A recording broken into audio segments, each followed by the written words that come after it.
ಶಕ್ತಿ ಅದ. ಈ ಸತ್ತು ಸ್ವೀಸೈಡ್ ಭಾವ ಬಂತಪ್ಪ ಅಂತಂದ್ರೆ ಒಂದು ಯೋಗ್ಯವಾಗಿರ್ತಕ್ಕಂಥ ನಿಮ್ಮ ಮನಸ್ಸಿಗೆ ಬಹಳ ಹತ್ತಿರವಾಗಿರ್ತಂಥ ಒಂದು ಹಾಡನ್ನೇ ಕೇಳ್ರಿ, ಆ ಸ್ವೀಸೈಡ್ ಮಾಡ್ಕೊಳ್ತಕ್ಕಂಥ ಮನಸ್ಸು ದೂರಾಗಿ ಹೋಗ್ತದೆ. ಅಂತ ದೊಡ್ಡ ಶಕ್ತಿ ಸಂಗೀತದೊಳಗೆ. ಸುಗಮ ಸಂಗೀತ ಕೇಳ್ರಿ, ಚಿತ್ರಗೀತೆಗಳನ್ನ ಕೇಳ್ರಿ, ಯಾವುದಾದ್ರೂ ಕೇಳ್ರಿ. ಆ ಬಿ ಪಾರ್ಟ್ನಾಗ ಇರ್ತಕ್ಕಂಥ ಈ ಸಂಗೀತ ಶಕ್ತಿ ಹೆಂಗದಪ್ಪ ಅಂತಂದ್ರೆ ನಿಮ್ಮನ್ನ ಬದುಕು ಉಳಿಸ್ತದೆ. ಆಮೇಲೆ ಸಾಹಿತ್ಯ ನಾವೆಲ್ಲ ಬೈತಿದ್ವಿ, ಬ್ರಾದರ್ ಮೇಡಮ್ ಅವ್ರಿಗೋದು ನಾವು ಒಳಗೆ ಹಿಂದೆ ಹಲ್ತಿದ್ವಿ. ಏನ್ ಕನ್ನಡ ಹೇಳ್ತಾರೆ ಅವರು, ಎಷ್ಟು ಮಜಾ ಕೇಳಕತ್ತಿದ್ರೆ ಮತ್ತೆ ಇಲ್ಲ ಆ ಗೊತ್ತರ ನಾನು ಆಯ್ಸೋದು ಏನಂತ ಗೊತ್ತದ, ನಮ್ಗೆ ಅವ್ರಿಗೆ ಸಂಬಂಧ ಹೇಳಿದ್ರೆ ಅವ್ರಿಗೆ ನಾವು ಅಂತಿದ್ವಿ, ಏನು ಕನ್ನಡ ಹೇಳ್ಕೊತದ. ನಮ್ದು ಸೈನ್ಸ್ ಭಾರಿ ಕರೆಕ್ಟ್, ಮ್ಯಾಥಮೆಟಿಕ್ಸ್ ಭಾರಿ ಹಿಂಗೆ ಅಂತಿದ್ದೇವೆ ನಾವು ಒಂದು ಕಾಲಕ್ಕೆ. ಇವತ್ತು ನಾವು ನಿವೃತ್ತಿ ಆದಂತ ನಮ್ಗೆ ಒಂದು ಅನುಭವ, ಜೀವನದ ಅನುಭವ ಏನು ತಿಳಿಸ್ತಪ್ಪ ಅಂದ್ರೆ ವಚನ ಸಾಹಿತ್ಯದೊಳಗೆ ಏನು ನಿಮ್ಮನ್ನು ಉಳಿಸ್ತದೆ. ಡಾಕ್ಟರ್ಗಿಂತೂ ಡಾಕ್ಟ್ರಾಗಿ ಕೆಲಸ ಮಾಡ್ತಾರೆ. ವಚನ ಸಾಹಿತ್ಯವನ್ನು ಓದ್ತಿರ್ಬೇಕು. ನಾವು ಈ ಕಡೆ ಎಲ್ಲ ಮನಸ್ಸು ಹಾಕಬೇಕು. ಕನ್ನಡದೊಳಗೆ ಭಾಳ ದೊಡ್ಡ ಶಕ್ತಿ ಇದೆ. ಚೆನ್ನಾಗಿ ಕನ್ನಡ ಬರ್ತಪ್ಪ ಅಂತಂದ್ರೆ ಸಾಹಿತ್ಯ ನಮ್ಮ ತಲೆಗೆ ಹೋಗ್ಲಿಕ್ಕೆ ಚಾಲು. ಇವು ಎಲ್ಲ ನಾವು ಜೀವನದಾಗ ಅಳವಡಿಸ್ಕೋಬೇಕು. ನೆಮ್ಮದಿಯಿಂದ ಬದುಕಬೇಕು. ಬದುಕು ಎದಕ್ಕಪ್ಪ ನಾವು ಬಂದಿದ್ದಂತ ಕೇಳಿದ್ರೆ ಏನೋ ಕಷ್ಟಪಡ್ಲಿಕ್ಕೆಲ್ಲ ಒಂದು ನೌಕರಿ ಮಾಡ್ಕೊಂಡೇವ, ಒಂದು ಹೆಂಡತಿ ಮಾಡ್ಕೊಂಡೇವ, ಒಂದು 2 ಮಕ್ಕಳದು, ಮುಂಜಾನೆ ಸಂಜೆ ತನ ಅಗಳ ಹುಡುಗರಿಗೆ ಧರಿನೇ ಬರಲಿಲ್ಲ. ಯಾಕಂದ್ರೆ ಅಲ್ಲ ಹೆಂಡ್ರಿಗೆ ಅಂಜೋರಲ್ಲ ಅಂತ. ನಾವು ಯಾಕೆ ಖುಷಿ ಪಡ್ತೀವಿ ಅಂದ್ರೆ ಅವ್ರ ಹೆಂಡ್ರೆಲ್ಲ ನಮ್ಮ ಮಕ್ಳು ಅದಾವ, ಇವರೆಲ್ಲ ಮಳೆ ಅನಿಸ್ತಾ ಖುಷಿ ಅಲ್ಲೇನ, ಅದಕ್ಕೆ ಧರಿನೇ ಬರಲಿಲ್ಲ. ಇರ್ಬೇಕು. ನಾ ಹೇಳ್ತೀನಿ, ನಿಮ್ಮ ಸ್ವಂತಿಕೆ ಬೇಕು. ಅದಕ್ಕೆ ನೀವು ಎಲ್ಲ ಬಿ ಭಾಗದ ಕಡೆಗೆ ಮ್ಯಾಗ ಹೋಗಿಬೇಕು. ಎಲ್ಲ ನಮ್ಮ ನೌಕರಿ ಮುಗಿದ ಮ್ಯಾಗ ಇವೆಲ್ಲ ಪ್ರಜ್ಞಾಕ್ ಬರ್ತಾವ. ಅವನ್ನ ನಮ್ಮ ಶಿಕ್ಷಣದಲ್ಲಿ ದೊಡ್ಡ ದೊಡ್ಡ ಶೈಕ್ಷಣಿಕ ಮಹಾನ್ ಭಾವರು ಇದನ್ನು ಪೂರ್ತಿ ಯೋಚನೆ ಮಾಡಿ ಬಿ ಪಾಠ ತಂದಾರ. ನಾವೇನು ಮಾಡ್ತೀವಿ, ಅಲ್ಲಿ ಬರೀ ABCD. ಯಾವ ಹುಡುಗ ನಮಗೆ ಬಯತಿದ್ದ, ಯಾವ ಸಿಟ್ಟಿಗೆ ಎದ್ದಿದ್ದ ಅವನಿಗೆ ಸಿ, ಯಾವ ನಮಗೆ ಓಡಾಡ್ತಿದ್ದ ನಮ್ಮ ಸುತ್ತಮುತ್ತ ಅವನಿಗೆ ಇನ್ನು ನಡ್ಬೇಕು ಯಾವ್ಯಾವ ಇದ್ದ ಅವ್ರಿಗೆ ಹೀಗೆ ಹಾಕಿ ನಾವು ನಿಮ್ಮನ್ನು ಸ್ವಲ್ಪ ಕೆಡಿಸಿದ್ದೀವಿ ಏನು ಅಂತ ಅನಿಸ್ತದೆ. ಬಿ ಪಾಠಕ್ಕೆ ಜೀವನ ಕೌಶಲ್ಯದಾಗ ಕೌನ್ಸಿಲಿಂಗ್ ಬರ್ತದೆ. ನಿಮ್ಮ ಸಮಸ್ಯೆಗಳು ಬಂದಾಗ ಯಾವ ರೀತಿ ಗೆಳತಿಯರನ್ನು ಮಾಡ್ಕೋಬೇಕು, ಯಾವ ರೀತಿ ನಿಮ್ಮ ಭಾವನೆಗಳನ್ನು ಅವ್ರ ಜೊತೆಗೆ ಹಂಚ್ಕೋಬೇಕು, ಎಷ್ಟು ನಿಮ್ಮ ಭಾವನೆಗಳನ್ನು ಹಂಚ್ಕೋತೀರಿ ಅಷ್ಟಷ್ಟು ನಿಮ್ಮ ರಕ್ಷಣೆ ಇದೆ. ಎಷ್ಟೋ ಮಂದಿ ಶುಗರ್ ಬಂದದಂತೆ ಹೇಳಂಗೇ ಇಲ್ಲ, BP ಬಂದ್ಕೊಳ್ಳಿ ಹೇಳುವುದಿಲ್ಲ.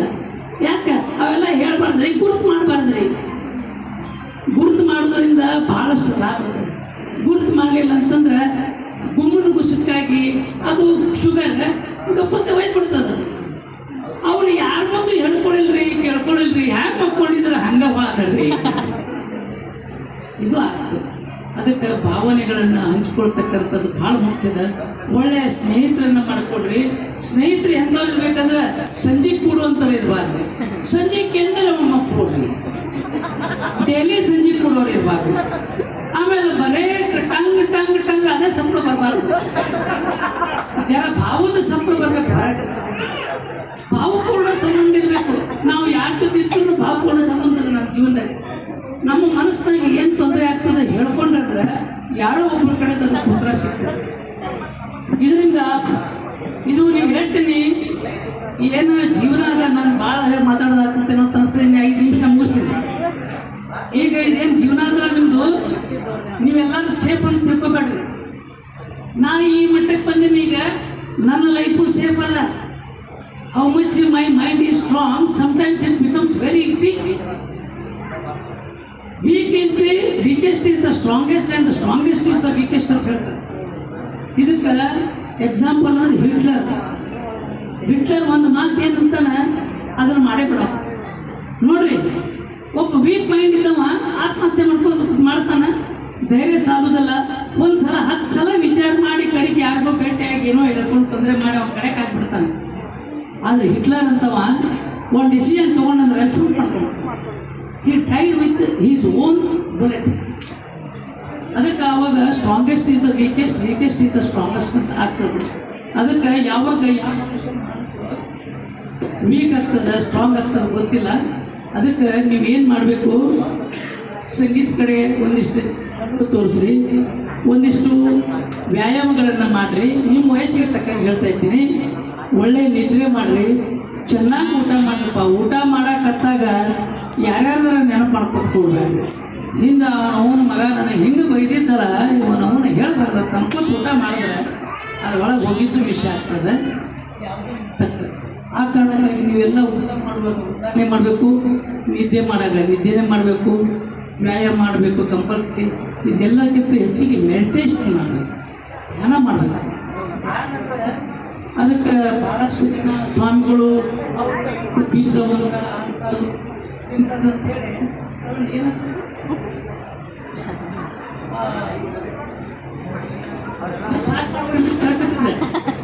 ಸಾಕು ಮಾಡ್ರಿ ಅಂತ ಹೇಳಕತ್ತದೆ. ಇನ್ನೊಂದು ಸ್ವಲ್ಪ ಮಿನಿಟ್ನಾಗ ಸಾಕು ಮಾಡ್ತೀರಿ, ಒಂದು ಹಾಡ ಹಾಡಿ ಸಾಕು ಮಾಡ್ತೀವಿ. ಖುಷಿ ಆಗುವಾಗ ನಿಮ್ಮ ಜೀವನಕ್ಕೆ ಉಪಯುಕ್ತವಾದಂಥ ಅದು ಧ್ಯಾನ ಮಾಡೋದಂತಂದ್ರೆ ಏನು, ನೀವು ಏನು ಮಾಡಬೇಡ್ರಿ. ನೀವು ಕಣ್ಣು ಮುಚ್ಕೊಂಡು ಮುಂಜಾನೆ 15 ನಿಮಿಷ, ರಾತ್ರಿ 15 ನಿಮಿಷ ಮಕ್ಕಳ ಮುಂಚೆ ಸುಮ್ಮನೆ ಕೂತ್ಬಿಡ್ರಿ. ಸುಮ್ಮನೆ ಕೂಡೋದೇ ಧ್ಯಾನ. ಅತ್ಯಂತ ಕಠಿಣ ಕೆಲಸ ಯಾವುದಪ್ಪ ಅಂತ ಕೇಳಿದ್ರೆ ಸುಮ್ಮನೆ ಕೂಡೋದು. ನೀವಟ್ಟೆ ಸುಮ್ಮನೆ ಕೊಡಬಾರ್ದು, ನಿಮ್ಮ ಮೈಂಡ್ ಸುಮ್ಮನೆ ಕುಂದಿರ್ಬೇಕು.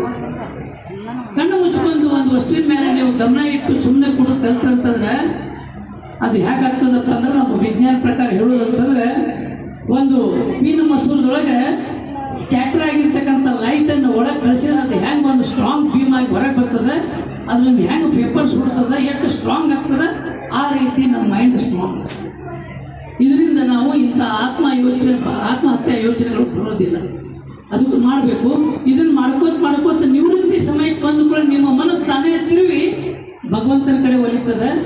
ಇಲ್ಲಿ ತನಕ ನಾವು ಬಂದಿದ್ದು ಯಾರಿಂದೂ ಅಲ್ಲಪ್ಪ, ಅವ ದೇವರೇ ಇಷ್ಟೆಲ್ಲ ಮಾಡಿದ್ದು ಅಂತಕ್ಕಂಥ ಒಂದು ಭಾವ ಬರ್ತದೆ. ಆ ಸಮಸ್ಯೆಗಳಿಗೆ ನಿಮ್ಗೆ ಅಂಥ ಭಾವ ಸೃಷ್ಟಿ ಮಾಡಿ ದೇವರ ಬಗ್ಗೆ ನಂಬಿಕೆ ಉಂಟು ಮಾಡ್ತದೆ. ಯಾರು ಅವಾಗ ದೇವ್ರ ನಂಬಲಿಕ್ಕೆ ಹತ್ತರೋ ಅವ್ರಿಗೆ ಗೆದ್ದು ಜಾಸ್ತಿ. ಇಷ್ಟು ನೀವು ಧ್ಯಾನವನ್ನು ಮಾಡಬೇಕು ಅಂತಕ್ಕಂಥ ಒಂದು ಮಾತನ್ನು ಹೇಳಿ, ಒಂದು ಇದಕ್ಕೆ ಸಂಬಂಧಪಟ್ಟಂತೆ ನೀವೆಲ್ಲ ಏನದಿರಿ ಅಂತಕ್ಕಂಥ ಒಂದು ಗೀತೆಯನ್ನು ಸುಮ್ಮನೆ ನಿಮ್ಗೆ ಜರ ಹಿಂದಕ್ಕೆ ಹಾಡು ಚಟ ಇತ್ತಲ್ಲ, ಅದು ಜರ ತೀರಿಸ್ಕೊಂಡು ಹೋಗ್ತೀವಿ. ನಡೀತೈತೆ ಇಲ್ಲ? ಇದು ರಾಮಕೃಷ್ಣ ಮಿಷನ್ದವರು ಕಟ್ಟಿರ್ತಕ್ಕಂಥ ಹಾಡು ಉತ್ತಿಷ್ಠತಾ ಜಾಗೃತ ಅಂತೇಳಿ.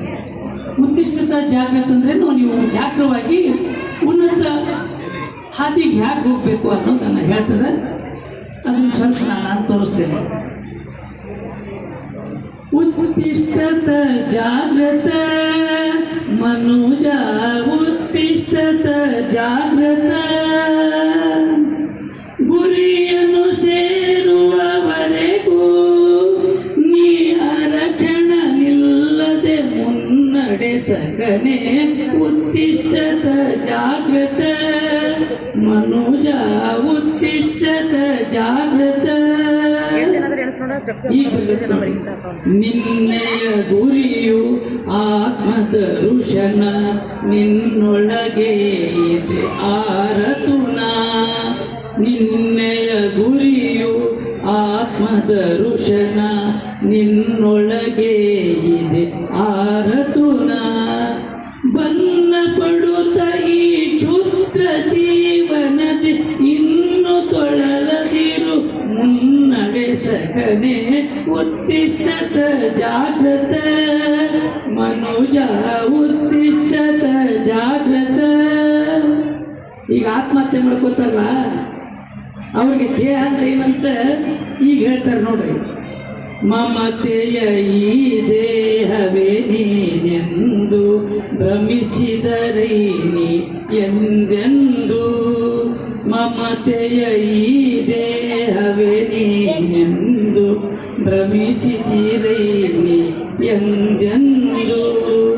ಅಮರ ಆತ್ಮನಿ ಅಮೃತ ಪುತ್ರನೇ, ಅಮರ ಆತ್ಮನಿ ಅಮೃತ ಪುತ್ರನೇ, ಅಮರಾನಂದದಿ ಪರಿಪೂರ್ಣನು ನೀ. ಉತ್ತಿಷ್ಠತ ಜಾಗೃತ ಮನುಜ, ಉತ್ತಿಷ್ಠತ ಜಾಗೃತ. ನಾವು ಬಂದಿದ್ದಿಲ್ಲಿ ಅಮಲಾನಂದವನ್ನು ಪಡಿಲಿಕ್ಕೆ, ಆನಂದವನ್ನು ಪಡಿಲಿಕ್ಕೆ ಮೊದಲು ಜೀವನ ಮಾಡಬೇಕು. ನೌಕರಿ ಮಾಡಿ, ರೊಕ್ಕ ಗೋಳೆ ಮಾಡಿ, ಬಿಲ್ಡಿಂಗ್ ಕಟ್ಟಿ ಕಡೆಗೆಲ್ಲ ಬಿಟ್ಟು ಹೋಗುವಂಥದ್ದು ಭಾಳ ತಲೆ ಕೆಡಿಸ್ಕೊಬೇಡ್ರಿ. ಅದು ಸಹಜವಾಗಿ ನಡೀತದೆ. ಮೊಟ್ಟ ಮೊದಲಿಗೆ ನೀವು ಏನೇ ಮಾಡಿದ್ರು ಅದು ಆನಂದ ಸಲುವಾಗಿ ಮಾಡ್ರಿ ಅಂತ ಹೇಳಿ ನನ್ನ 2 ಮಾತುಗಳನ್ನ ಮುಗಿಸ್ತೀನಿ. ಸ್ವಾಮಿ ವಸಂತಾನಂದಿಯವರು ನಿಮಗೆ ಭಾಳ ತಿಳ್ಕೊಂಡು ವಯಸ್ಸಿನ ತಕ್ಕ ಮಾತಾಡಿ ಇಲ್ಲ. ಓಕೆ, ನಮಸ್ತೆ.